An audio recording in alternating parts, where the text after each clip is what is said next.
जब किसी के सर पर इश्क का भूत सवार होता है ना, तो या सर पर संडिल पड़ती है तब इश्क का भूत उतर जाता है, या बड़े पैमाने में धोखा मिल जाता है तब इश्क का भूत उतर ही जाता है। इसीलिए उस व्यक्ति ने कहा कि इश्क करते करते दिल धतूरा हो गया और पड़ी सर पर संडल की मार तो इश्क पूरा हो गया। एक दिन मैं किसी काम से अपनी बाइक से जा रहा था और जाते जाते एक मोड़ आया पगडंडी का, और उस पगडंडी पर मैं जाने लगा और रास्ते में एक तालाब मिला और तालाब पर बैठकर एक लड़का बिलख बिलख करके रो रहा था, तड़प तड़प कर रो रहा था। मैं बाइक को रोका, उसके पास गया और पूछा, भाई साहब क्यों रो रहे हो? उसने बताया कि इश्क करते करते दिल धतूरा हो गया, इश्क करते करते दिल धतूरा हो गया, सर पर पड़ी संडिल तो इश्क पूरा हो गया। तो मैं बार बार पूछने लगा, भाई ऐसा क्यों कर रहे हो? तो बार बार यही दोहरा रहा है कि इश्क करते करते दिल धतूरा हो गया। मैं और बैठ गया कि है कोई राज का बात जो बताना चाहता है। मैं उससे पूछने लगा कि भाई हुआ क्या, रो क्यों रहे हो, ऐसा क्या हो गया जो ऐसी बात बोल रहे हो? तो उसने बोला कि भाई साहब हमारे दोस्त लोग इश्क में इतना चूर हैं, इतने फ्रेंड बना लिए, इतने दोस्त बना लिए, वह खुश हैं, लेकिन मैं भी सोचा कि मैं भी किसी से इश्क लड़ाऊं, किसी से दोस्ती कर लूं और अपने जीवन में खुश रहूं।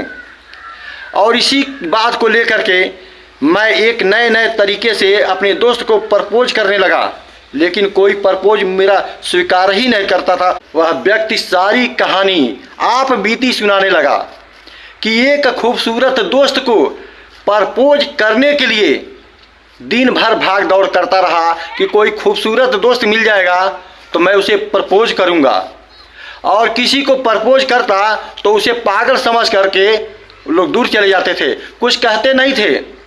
लेकिन इसको हिम्मत भी बन जाती थी और कभी हिम्मत टूट जाता था कि मेरा प्रपोज कोई स्वीकार करेगा कि नहीं करेगा। लेकिन वह हार मानने वालों में से नहीं था। वह कहने लगा कि जब मेरे दोस्त प्रपोज लोग स्वीकार कर सकते हैं तो मेरा भी प्रपोज स्वीकार क्यों नहीं करेंगे।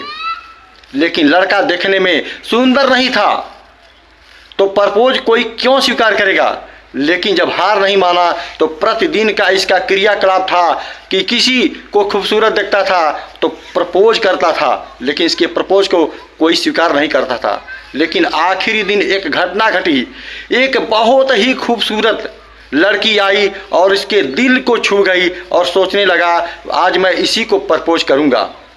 तो उसने प्रपोज किया और लड़की बात को इग्नोर करके आगे चल दिया और वह लड़का उसके पीछे पीछे चला गया, अपनी दिल की बात उससे बताने लगा कि आपके बगैर मैं नहीं रह सकता, मेरा प्यार प्रपोज स्वीकार करिए। वह लड़का उस लड़की के पीछे काफ़ी दूर तक चला गया अपना प्रपोज स्वीकार करवाने के लिए, और लड़की काफ़ी परेशान हो गई थी और इग्नोर करती हुई चली जा रही थी।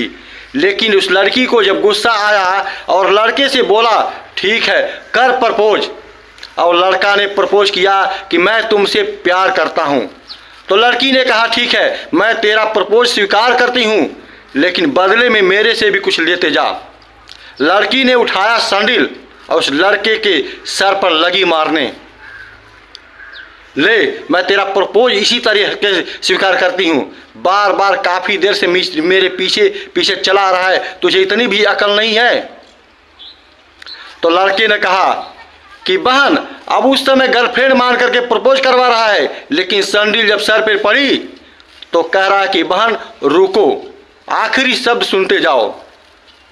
आखिरी शब्द ने मुझे बोला कि इश्क करते करते दिल धतूरा हो गया, इश्क करते करते दिल धतूरा हो गया, और पड़ी संडिल की जब मार तो इश्क पूरा हो गया। तो बोला बहन सॉरी, आज मेरे इश्क का भूत उतर गया है, आज के बाद ज़िंदगी में कभी प्रपोज किसी को नहीं करूँगा।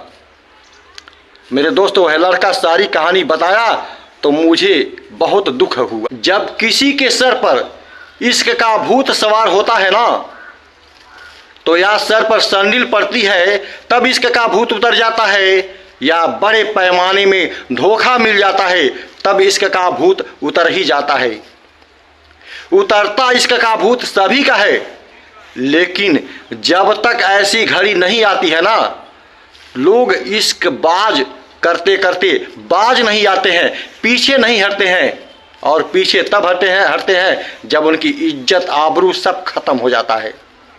इसीलिए उस व्यक्ति ने कहा कि इश्क करते करते दिल धतूरा हो गया और पड़ी सर पर सैंडल की मार तो इश्क पूरा हो गया।